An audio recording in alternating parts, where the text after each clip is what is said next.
Okay, good morning, everyone. Good morning to all our participants from throughout the Caribbean, Trinidad and Tobago, and those of you tuning in from the Americas. Today, we are hosting in partnership with SIGA, which is the Sport Integrity Global Alliance, as part of their Sport Integrity Week. It's CANOC, the Caribbean Association of National Olympic Committee, and the Trinidad and Tobago Olympic Committee. So both organizations are proud, and we thank you for taking time to tune in to what is a very important topic: financial integrity and transparency, both organization transformation, building trust, rebuilding trust, and credibility. Permit me now to invite to give remarks is the president of the Trinidad and Tobago Olympic Committee, Ms. Diane Henderson. Good morning, all, and thank you, Mr. Brian Lewis, for your introduction and opening remark. Good morning to all listeners. It is the Trinidad and Tobago Olympic Committee, TTOC's pleasure to be here today at the Sport Integrity Global Alliance, SIGA's Sport Integrity Week, and to host this financial integrity and transparency webinar. We are pleased that our speakers, inclusive of Mr. Keith Joseph Cannock, President, Mr. Emmanuel Macedo de Medeiros, SIGA Global CEO, as well as our Secretary General, Mrs. Annette Knott, is here with us today, as well as our panelists are able to join us and be with us today to make this a reality. Panelists being Ms. Edith and CFO of K8 Raceway and Treasurer of CANOC, Turks and Caicos CGA, Mr. Dave Williams, Attorney at Law, Legal Compliance and Operational Risk Consultant, Ms. Tanya Wiggins, Director, Barbados Olympic Committee and Executive Member of CANOC. As a National Olympic Committee member under the guidance of the International Olympic Committee, the IOC, and its basic universal principles of good governance within the Olympic movement, with growing issues impacting the efficiency in which we operate on a daily basis, it is our obligation to encourage all of our affiliates and stakeholders to follow these statutes with specific emphasis on financial transparency in all its forms. I thank Mr. Brian Lewis for his continued insight as we make it our business to continue the work ensuring that we not only adhere to, but spread the word and knowledge of financial integrity in sport. Thank you for listening in today and taking that step forward to improved financial transparency, and wishing SIGA all the very best in its Sport Integrity Week of activity. Thank you. Thank you very much, Ms. Henderson. I now invite Mr. Keith Joseph, the president of the Caribbean Association of National Olympic Committees, CANOC, to give his remarks. Thank you very much, Brian, and dear friends, panelists, other speakers. Protocol already having been established, let me, on behalf of the Caribbean Association of National Olympic Committees, CANOC, begin by acknowledging the work being undertaken by the Sport Integrity Global Alliance, SIGA, and the exciting engagement of Brian Lewis, who has climbed the ladder within that organization, having gone there wearing two hats initially at the time, that of President of the Trinidad and Tobago Olympic Committee, and also that of the Caribbean Association of National Olympic Committees. Today, we are observing the 6th day of the 4th edition of SIGA's annual Sports Integrity Week. The TTOC's engagement of CANOC to be part of today's proceedings is much appreciated, since both organizations joined SIGA at the same time, following discussions at the Hyatt Hotel in Trinidad and Tobago some years ago with SIGA Global CEO Emmanuel Macedo de Medeiros and then President of CANOC, Steve Stout. Here we are today, and what a journey it has been.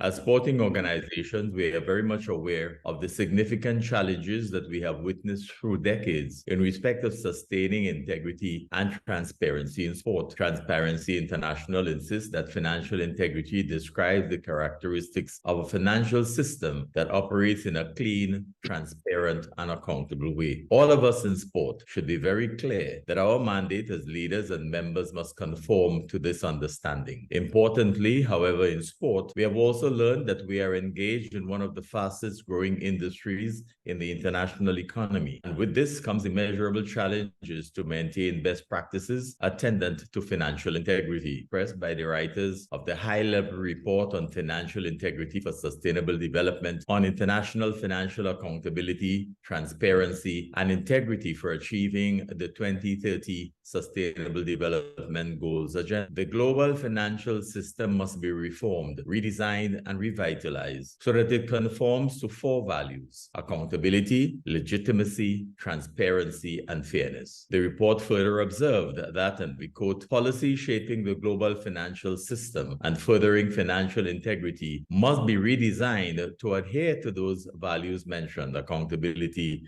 legitimacy, transparency, and fairness. Sport today is a business. There is ample evidence that sport is not exempt from the vagaries of corruption that we have unfortunately grown accustomed to reading and hearing about in the global economic environment. This is all the more reason for us to be forever vigilant in all aspects of our work, and why we are gathered here today in this week of activities, reviewing where we are in the application of the lofty values mentioned earlier. We must always be perceived as worthy of the confidence of our stakeholders, partners, collaborators, and sponsors. We must maintain the highest standards of financial integrity. For us in the Caribbean, let us be ever mindful that our small size leaves us no less vulnerable. Hence the invaluable importance of today's webinar. We will continue to seek new sponsors and sources of funding. We need these for our survival and for the fulfillment of our ambitions to meet the needs of those we attract to sport as a viable life option. We must steel ourselves. We must resist the temptation to sway from our mandate and commitment to it. The lessons of this week's profound webinars must be taken on board in shaping where we go from here. Congratulations to SIGA. Thank you, Trinidad and Tobago Olympic Committee. Thanks and continued best wishes, Brian. Thanks all. Thank you very much, Mr. Joseph, for your profound and powerful words thank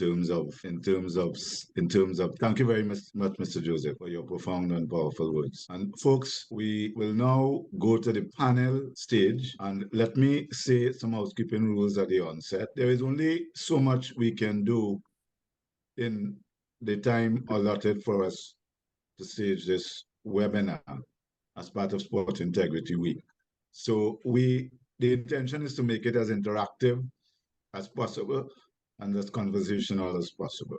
I will therefore encourage our participants, which has exceeded our original target, and thank you for your interest in financial integrity and transparency, to utilize the chat box, hopefully I've said it wrong, right, for submitting questions even during the panel. And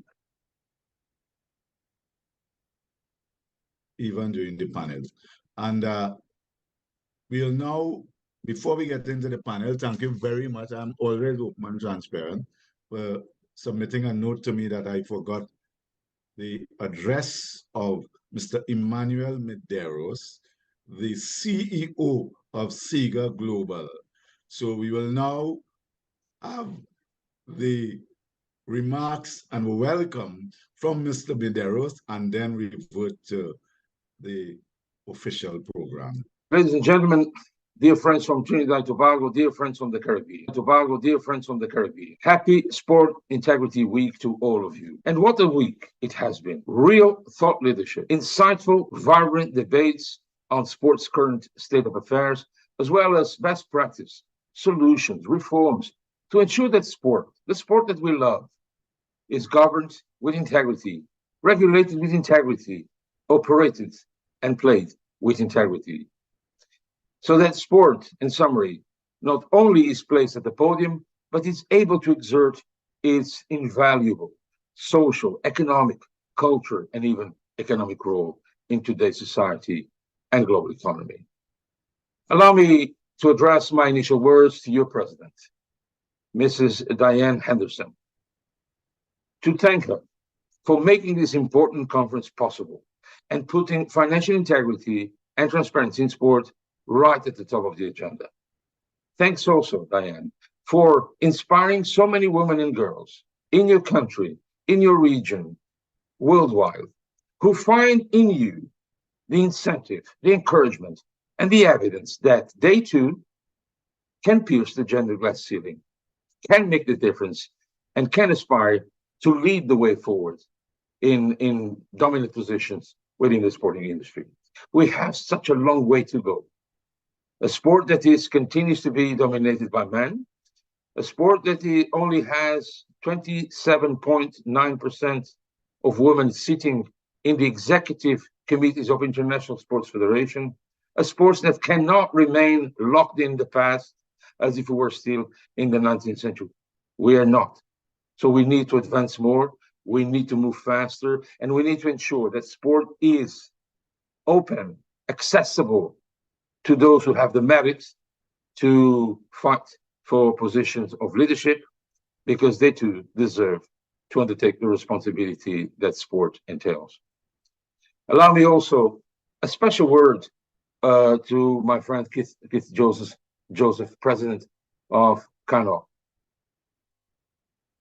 I know Joseph for many, many years, and I can never forget his support and his encouragement, because Keith Joseph, is one of those who were side by side with SIGA right from inception, supporting SIGA, supporting our sport integrity agenda right from the very beginning. And I trust that we will continue to work and to shoulder to dignify sport, to advance sport, and to ensure that sport integrity is right at the top. Finally, a heartfelt word of appreciation to my brother, Brian Lewis, Trinidad and Tobago Olympic Committee and CANOC immediate past president, and, important to stress, co-chair of the SIGA Committee on Gender, Race, Diversity, and Inclusion. Brian has been, as we all know it, a force of nature, a man of strong convictions, a man of noble causes, a man with an indomitable spirit to whom sport indeed owes a great deal. And SIGA too, as heading the great committee, he has held the torch, he has inspired, he has led, he has also touched sensitive nerves and equally put on the agenda some sensitive topics, but decisive topics. He has been a friend, he has been a true champion on sport integrity. He has represented Trinidad, Tobago, and CANOC at the highest levels, and he's someone that we at SIGA value and want to continue to have by our side, so that we can move forward on these important challenges and important agenda, so that we can have sport as we want, as we deserve, as we aspire to, a sport with integrity, free from corruption, free from money laundering, free from tax evasion and abuse, a sport free from discrimination. That is not just important, it is timely, it is urgent, and it is not something that we can continue to adjourn. A sport where all genders, all ethnicities, all nationalities, and people from every religion, every sexual orientation, every race, every social and cultural background can have their legitimate place, enjoy equal opportunities, and be respected. A sport, ladies and gentlemen, with values. A sport with future and for the future that can inspire the new generations too. Sport is indeed, as we all know it, a vital sector for social, culture, and economic development. And not just of Trinidad and Tobago or my home island in the Azores, but the entire Caribbean region, the entire continent, and the world globally. We know the role that sport plays and the contribution that it renders to the promotion of health, education, tourism, even peace and solidarity among people. But sport is not immune. Sport is not immune to complex, increasingly sophisticated global problems, global threats, which often involve criminal organizations. Sport needs to uphold the principles of financial integrity and transparency in sport to preserve its essence and spirit. But sport also needs enhanced cooperation, enhanced dialogue. It needs also to look into global problems with global solutions, respecting the regional idiosyncrasies, the culture, the different natures of the challenges that we are involved. That is extremely important, because in order to tackle problems of this magnitude, we need a united front that can mobilize all dynamic sectors of our society. Governments, as they hold the mission to uphold the public interest, international organizations because they bring in the necessary indispensable coordination and common policies. We need, obviously, sport. Sports organizations are the custodians of these values. Their role is indeclinable. Their role is invaluable. And it must be exerted with the necessary autonomy and the necessary support.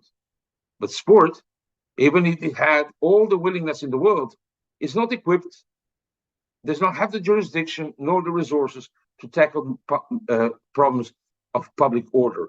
That is why we need a strong coalition of like-minded organizations and individuals to provide the response to these problems. And this is the first point I would like to make. The second point I want to make is that financial integrity and transparency in sport are important to enhance not just the trust and confidence of sport, but the economic and social impact that sport offers. Sport is such an important driver of economic growth and social inclusion in the Caribbean and all over the world. It generates wealth, it generates revenues from various sources. It improves infrastructure, it supports tourism development, it creates jobs, it creates a field of realization for so many. However, these benefits can be jeopardized by financial mismanagement, tax evasion, or money laundering that diverts the resources away from sport or the use of them for illicit purposes. This is a reality everywhere in the world, and sport is not immune to it.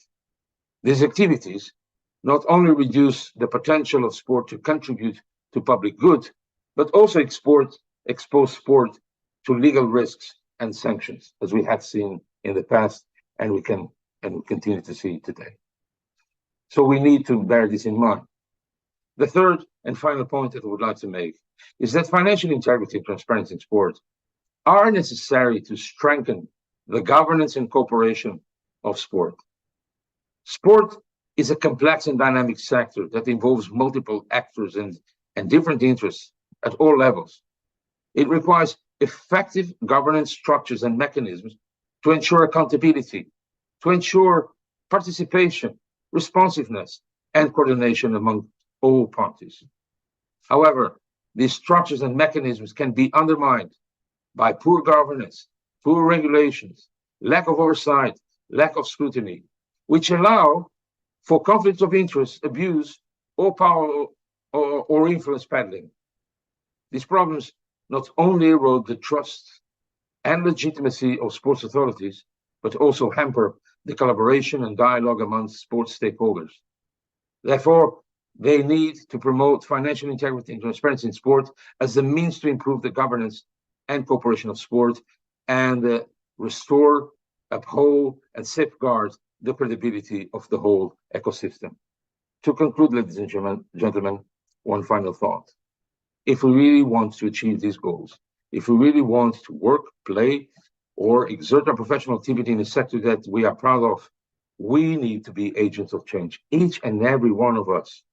We need to do what it takes to ensure that this culture change is effective, to ensure a framework where everyone can have their place and they can contribute to move things forward. We need an holistic approach that involves all stakeholders, governments, sports organizations, law enforcement, civil society organizations, and of course the media too. The media has an important role to play. We need to implement policies and regulations that prevent and combat financial crimes in sport. And that means that we need to implement the SIGA universal standards and the SIGA rating and verification system, because they were designed to help sport, to support sport, to ensure that sport is governed under the highest standards and can fulfill its role in today's society and economy as a sector with dignity, a sector with respect, a sector that we can all feel comfortable of working in, playing, or investing. In this fourth edition of the Sport Integrity Week, I cannot thank you enough for giving a step forward, for raising the the flag of sport integrity, for mobilizing all stakeholders, for putting together such a relevant, such an important, such a motivating conference. I thank you for your support. I also thank you for the patience, as I spoke more than I wanted, but I speak from the heart, with no guidelines, with no preconceived thoughts, apart from those that are related with a full defense of the values that are all dear in society as well in sport. And those imply the discussions that you will be having here throughout the day with important guests, with influential organizations who have a leading role to play in the future and shaping sport in a way that can fulfill all these objectives. For all of you in Trinidad and Tobago, dear friends in sport integrity in the Caribbean, I thank you. You can count on me, as I know I can count on you. Thank you. Remarks from Emmanuel Medero. So we now move straight in to the panel, and let me quickly introduce the panel. As I was saying, participants, feel free to use the chat to send your questions during the course of the panel. We'll try to pick it up and keep it as interactive as possible. So on this panel, we are proud to have Ms. Edith Cox, who is the treasurer of CANOC and the Turks and Caicos Commonwealth Games Association. But in the context of today's discussions, Ms. Cox is the Group Finance Director and HR Director and Chief Financial Officer of one of the largest, if not the largest, conglomerate in Turks and Caicos. She has also had vast experience, one being the first certified public accountant in Turks and Caicos. She has served on government audit committees, financial transparency and financial intelligence committees and audit committees in Turks and Caicos. And the environment in Turks and Caicos is very much oriented towards global finance. And therefore, Ms. Cox is very versed in the topic of financial integrity and transparency, and she will share a perspective. We also have Mr. Dave Williams, the attorney at law, legal compliance and operational risk consultant, and also trustee of the Trinidad and Tobago Olympic Committee. Mr. Williams understands the Olympic movement environment, the sport environment, but also he is a legal compliance specialist in terms of compliance law, financial intelligence, money laundering, etc. We also have Mr. Curtis Nero, the finance manager at the Caribbean Agricultural Research and Development Institute, otherwise known as CARDI, which is based at the University of the West Indies here in St. Augustine, Trinidad.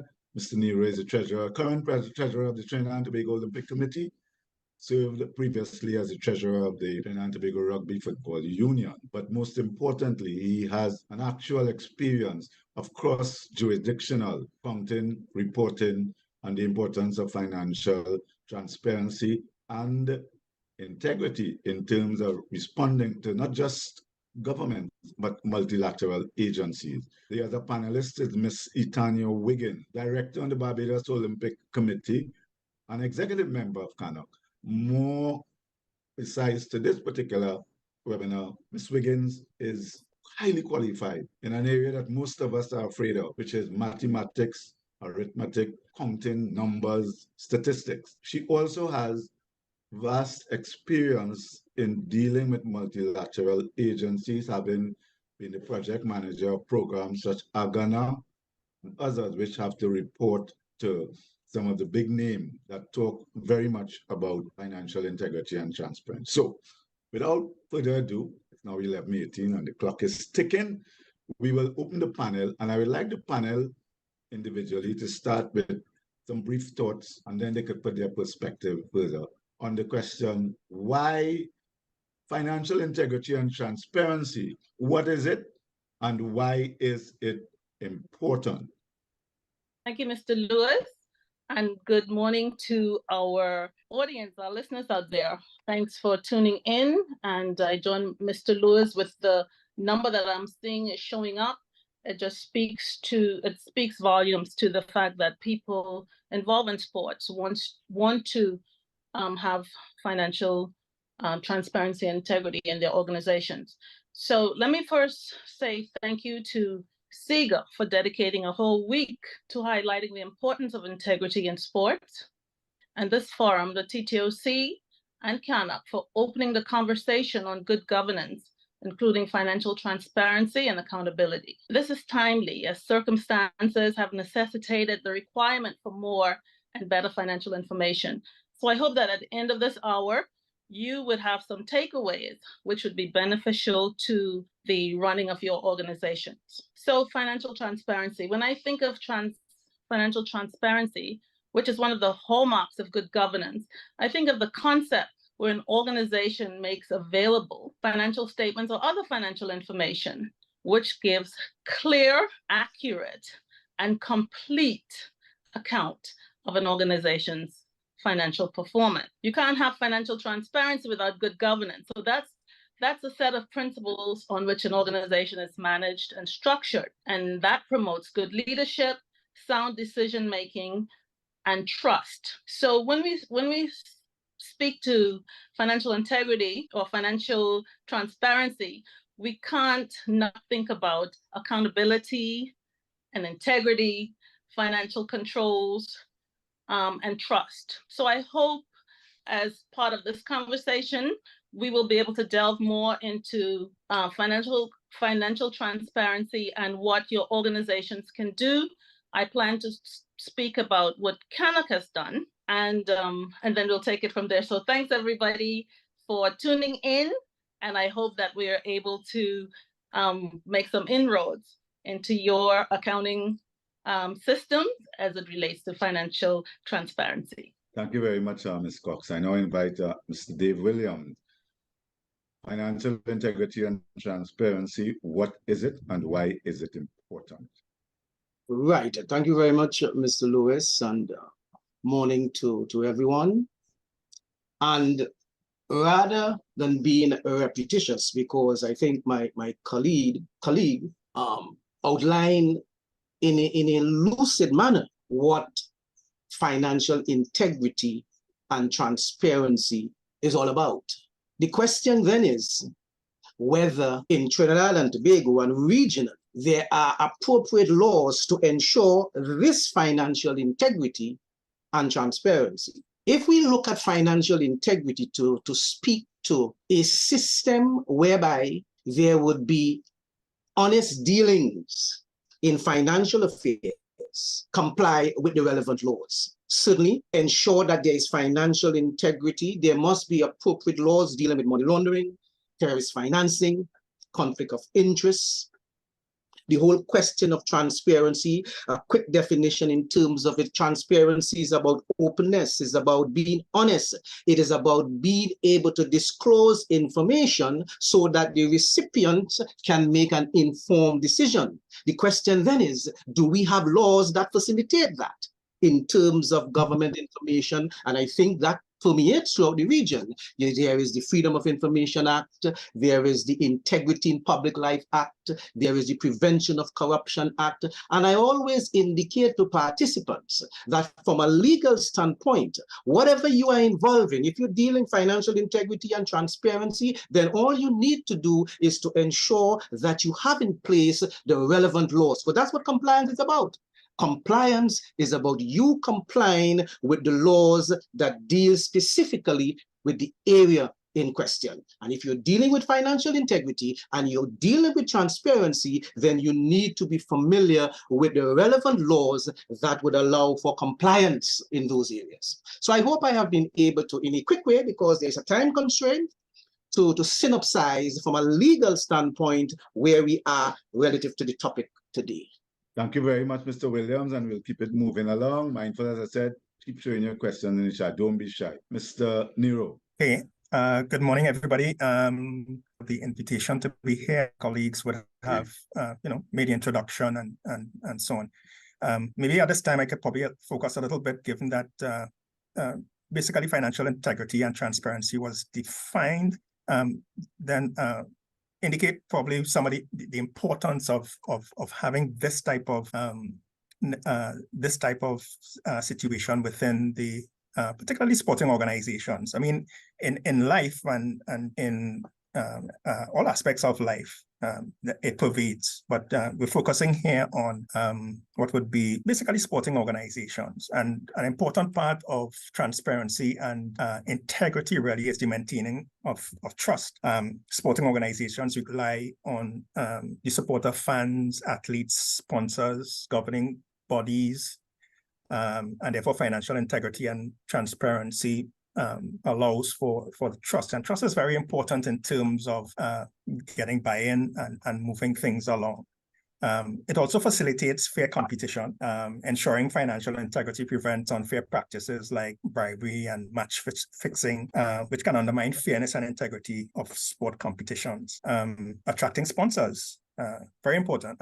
Sponsors would like to know that have some assurance that the investment will be used ethically and effectively, and so the use of or being attractive from that point of view to sponsors would allow for accessing sponsorship and furthering the basically the goals of the various sporting organizations that you may have. And we can't forget really what a lot of us are working for really is the athletes. And the athletes really need to trust that their organizations are handling finances honestly and ethically, and therefore financial transparency can foster that trust. And Mr. Williams would have referred to as already as regulatory compliance, and that's a must.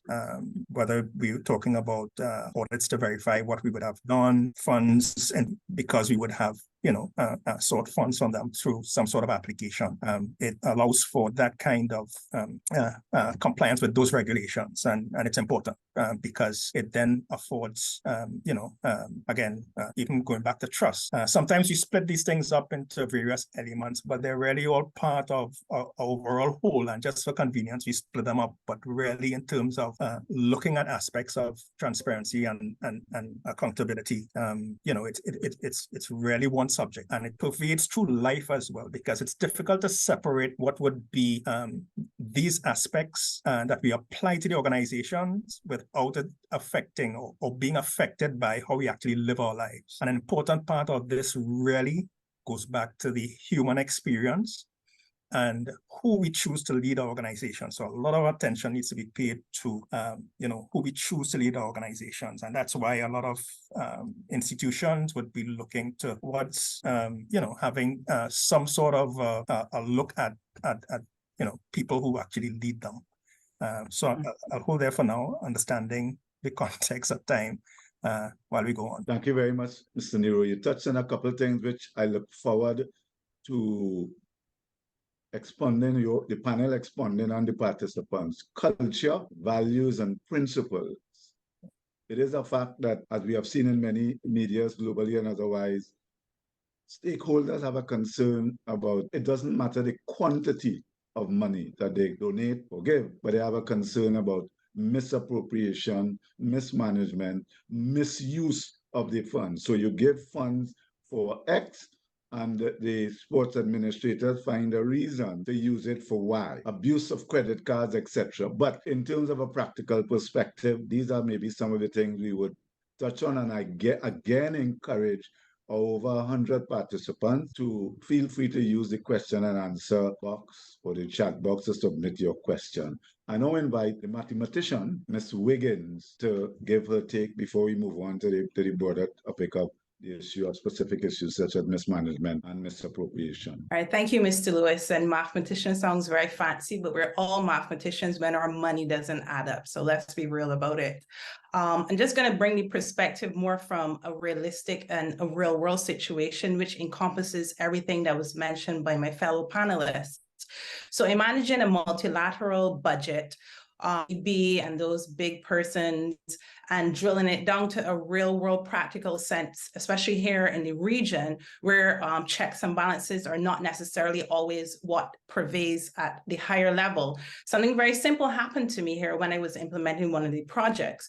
Each of the organizations I worked with, we would have given them a substantial amount of money, and the IDB would have expected specific recording of simple things as travel expenses, lunches, and those things that we necessarily necessarily take for granted here in the Caribbean. We wouldn't necessarily get receipts, because if you're implementing something and you buy something from the vendor down the road, or your friend gives you a ride, or you don't necessarily get a receipt to match the money given to you.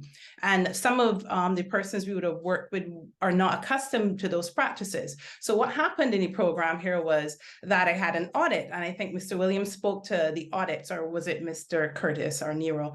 And we had a surprise audit.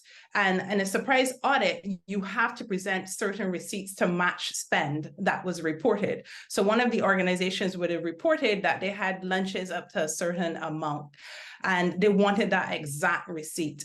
And the agency wasn't able to produce it because the vendor didn't necessarily give receipts, or it was lost. So what that did was to pause the program, but because we were transparent and had the conversation that it was a local vendor and this wasn't necessarily done, we were able to then work around getting that receipt to match it. But what I'm getting at is, yes, we have these policies at the higher level, and especially when you're getting money from agencies, but then the Caribbean context has to be taken into account, and we have to look from the broader aspect. How can we let our agencies know, and especially in the sporting world that's growing very vastly and very quickly, and we're getting funds that we have to record and report, it's okay to how do and report your finances affect everyone from the top to the bottom. And that would just be my lead in, and I look forward to others and their input. So thank you very much, Itania, for that. And if I may ask the panel, the rest of the panelists, to quickly, in their various perspectives, touch base on that very important point about checks and balances, record keeping. As I said, we press for time, but just to bring it on a practical perspective in our context. So another spin, we think of corruption, and sometimes we focus on persons who may disenfranchise a business. But there's another aspect to it, particularly in sporting organizations. And that is, you have a number of people who use personal funds to support the organization, and it isn't accounted for. And it sometimes distorts, or most of the time it would distort, what is the actual cost of running that particular organization. And and I would encourage persons to, for the purpose of accounting for that, if you use your personal funds to fund an activity, and it's not necessarily refunded, that you record those expenses as expenses of the organization, and the compensating revenue is treated as a donation. That way you capture the expense of the organization. So should you be compared with another organization with a similar activity, it's the activity, and that's a big aspect that is left out in terms of accounting within particularly smaller sporting organizations. The degree to which that I could go ahead and talk about the same aspect relating to volunteers, but I stop. Thank you. Thank you very much for that, Mr. Nero. We'll just, Mr. Joseph, you wanted to say something, and then we'll go quickly to address some of the questions. I'm all right. No, I'm good. Okay, so panel, you could jump in terms of answering the questions as you see. So one of the questions we have from Akil Samuel is, financial integrity and transparency is a key factor in business. A part of that is sponsorship and availability. Event a specific sport, but we're talking about in industry and the whole, but the important part is, outside of government, what private organizations can one seek for sponsorship? If I may quickly answer that, Akil, the entire sponsor market and the industry market, you can target specifically. Maybe that is a separate topic in terms of your question. Other question from an anonymous attendee panel is, where can one source the laws with respect to the topic? So right, if I can deal with that quickly as it relates to Trinidad and Tobago, and I'm certain that regionally the laws would be the same, because we follow the same common law legal system out of England. So for example, in terms of, let us say, financial integrity, which speaks about honesty in financial dealings, you look at the money laundering legislation, the Proceeds of Crime Act, the Anti-Terrorism Act, the Financial Institution, the Financial Intelligence Unit Act, So all you need to do, let us say, for instance, you Google, say, okay, the laws dealing with financial in the right way that speak to access to information from government departments. You have the Freedom of Information Act, you have the Prevention of Corruption Act. The good thing, and I can speak to this regionally as well, is that there are great laws in place. Law.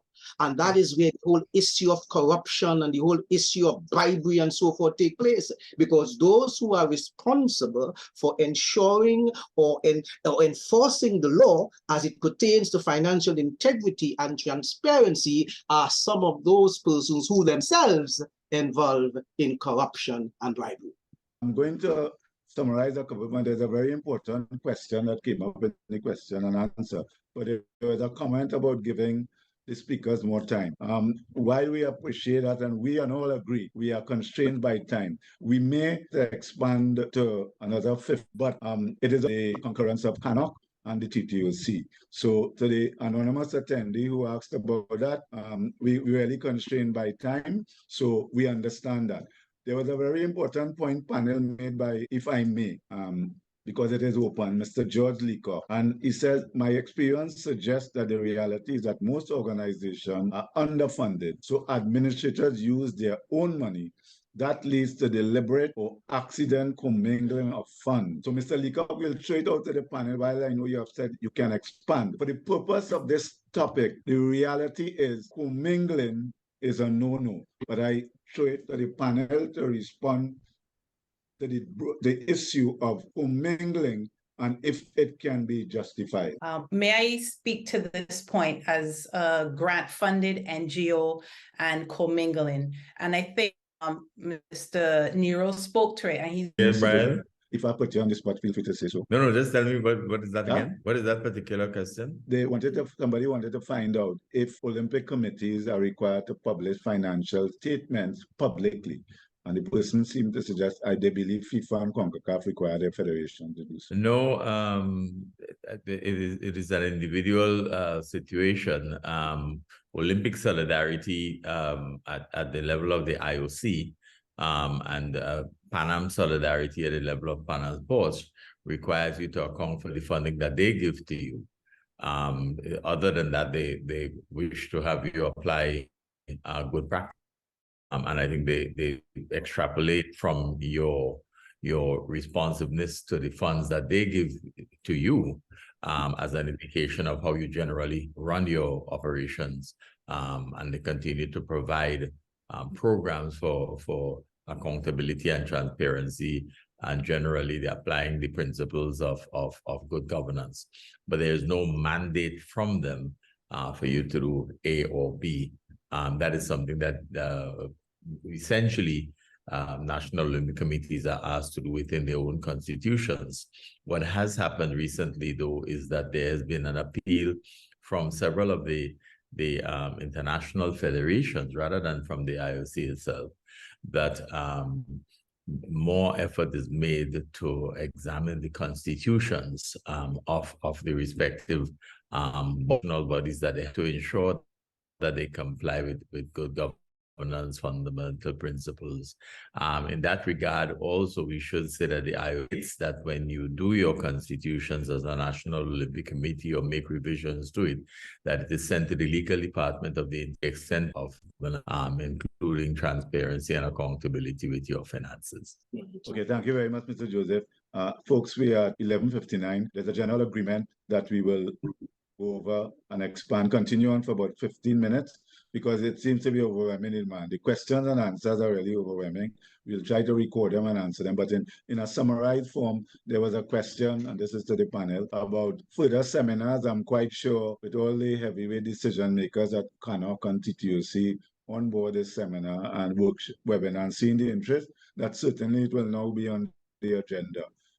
There was a question about how do organizations such as clubs and communities, I'm summarizing, start from where they may be at now, which is still kitchen table and card trunk, addressing some of the issues. I threw that to the panel, taking of audit all of these monitoring evaluation things are very expensive, and how do smaller organizations address these issues? Those are just three questions summarized that I'm throwing out to the panel. Where do I we don't know if start? everybody else You're not heard there. you, Mr. Lewis, but I just heard the last part where you said 3 questions. I don't know whether the other panelists heard you. I think the internet was going in and out. I think Brian, we missed a significant portion of what you were synopsizing. But if I glean from what you're saying is that what does an organization that is seeking funding and has not yet, let us say, put the necessary system or structure in place required to do now in an effort to receive funds? To answer that quickly, I suppose the source from which you are seeking the funding, you can start by asking that particular source what they would require. So, for example, I know that where funding from the government, Trinidad and Tobago is concerned, we're a sporting organization like a club. Before you can get funds from the government say you need to be incorporated. So you have to be incorporated as an entity. So no longer you could come and say Dave Williams Sporting Club and you're not incorporated. You must have an identity of your own. So that's one criterion that is required. So I think the important thing would be to determine exactly what, let's say, for instance, you want to open a bank account and you are just simply a sporting club. Then you inquire from the bank, okay, what do you require from us in an effort to open an account? I think that's the fastest way to deal with the issue based on the interest that I have. Okay, thank you. Mr. Nero, anything to add to that response? I also sort of picked up that part of the question would have been, where you have financial records that are disorganized, and so how do you start in terms of organizing those records, or where do you start from? And what I would suggest is that as a first instance, that you just do what is called a statement of affairs. That is, you look at what it is that you own and basically what it is that you owe. What you're trying to do is really to develop a statement of financial position that would show you that. And from that, you can actually build, maybe through an accounting program. It was already said early on that you can access those easily on the net.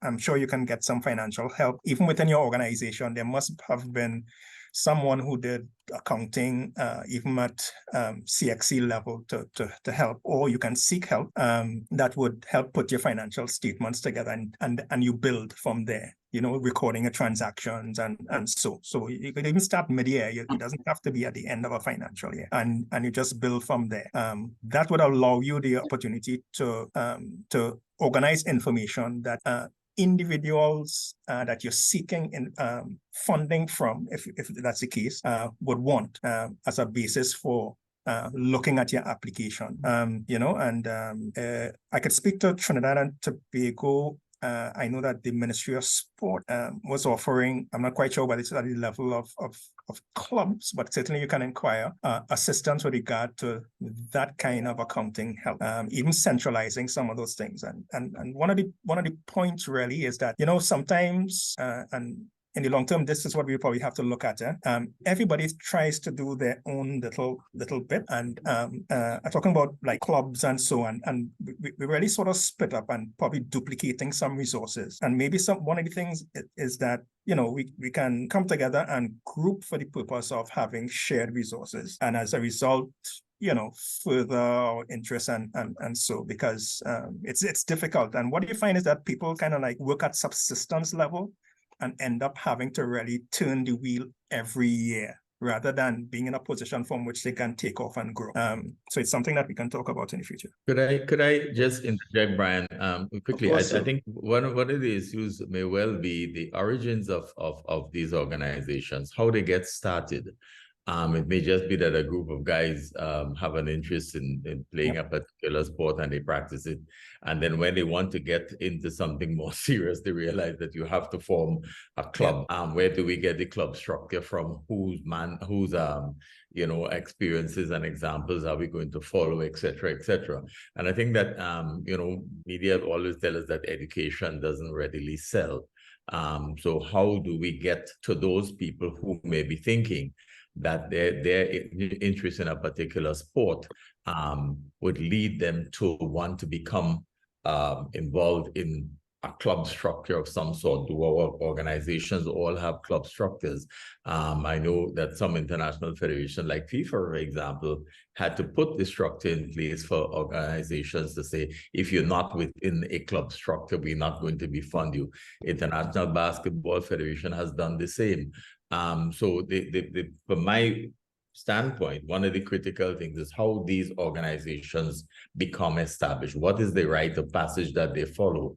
And is there a sort of template that can be provided generally for young people, even through the school system in their physical education and sports curriculum, as to how they get into these things, so that the business of accountability and transparency does not only appear to the matter of the funds that they collect, but the whole structure and framework and value system within which they're expected to operate. If I may add, I think that maybe for let's say at a club level, the stopping point or the reference point has to be the National Sporting Organization. Yeah. So they have to take on that responsibility of providing that guide to a fledgling club that wants to organize itself, because it's the only way. That way you have some sort of standardization even within that particular national sporting organization, because what you would find is that these are the persons or the clubs or organizations from which you will be, well, even drawing players or athletes, I should say, or even future administrators. And if you could standardize how things are done within your own sporting organization, then it makes for easy administration going forward. So if I'm a club within, let's say, track and field, then I would want to go to the NTAs for guidance. Yeah. Totally agree with that, Mr. Nero. I was totally agree with that. Okay, so folks, we really can't go past the allotted time. It is obvious that this particular topic has significant interest, and the ball is now in the court of CANOC and the TTUC to look on the way forward. What I will now do is ask the panelists to have their final wrap-up words, and then after that, we will have the vote of thanks from the Secretary General Annette Knott of TTUC. I've been advised that due to the technology issue, the speech of Mr. Emmanuel Medeiros will be shared, and also in terms of the questions and any suggestions and recommendations, that the participants can email the email that you would have used as your contact for registration and further information. So I now invite the panelists to wrap, and out of protocol, if the two presidents present wish to have a final say, greeted, and then we have the vote of thanks from Secretary General and panelists, and then. Okay, since I started, I'll go first. So I didn't get the opportunity to say what Canada does, which I was hoping I would in this context of a Caribbean audience, but we'll leave that for next time. But what I will say is that I hope with this very short time, we have been able to impress on our audience the importance of accurate, consistent financial information and encourage a renewed commitment to promoting integrity across your organizations, whether it be in the office or on the field of play. So thanks for having me as a panelist, and I look forward to more of these as we continue to impart information on financial transparency, integrity, and accountability to our counterparts. So thank you. Right, and seeing that I came after you, I would use one word, and that word is reputation. I think this particular session focused on what is required in order for you to maintain a good reputation. Financial integrity, that is to say, honest in your financial dealings, and transparency. That is to say, be open, be fair, be just in your dealings. And once you abide by those principles, then certainly you would be able to maintain your reputation and be in a position to enhance your organization's effectiveness. Thank you much. And given the established protocol, I too would. I mean, we just spoke on the topic financial integrity and transparency. You know, at the base of it, and as a simple thing, it speaks to human nature. Really. You're talking about attributes that you expect of just a person in his own personal everyday dealings. I'm a great, I don't know if the word is idealist, but I have a lot of faith in human nature. And the thing is that it's an expectation that persons would behave in a particular way. And I know that there are the exceptions. I don't have my head in the sand, which is why it is so important to choose the right people for your organization. Take some time with regard to choosing your leaders. It's worth it's worth the time, because at the end of it, what we're speaking about speaks to just how you would treat your everyday colleagues and the people around you and your community and so on. Because the organization itself is self-sustaining and okay based on the structures that are there. It's just about the people that run them. So let's be good people and let's do the right things and focus on the ultimate, which is the athletes that we support. If you're talking about from a sporting organization point of view. So thank you so much for the invitation. And I know we have a lot more to talk about, and I look forward to it. Thank you. All right, Ms. thank you. Wiggins. Yes, thank you, Mr. Nero. It's like you read my final statement.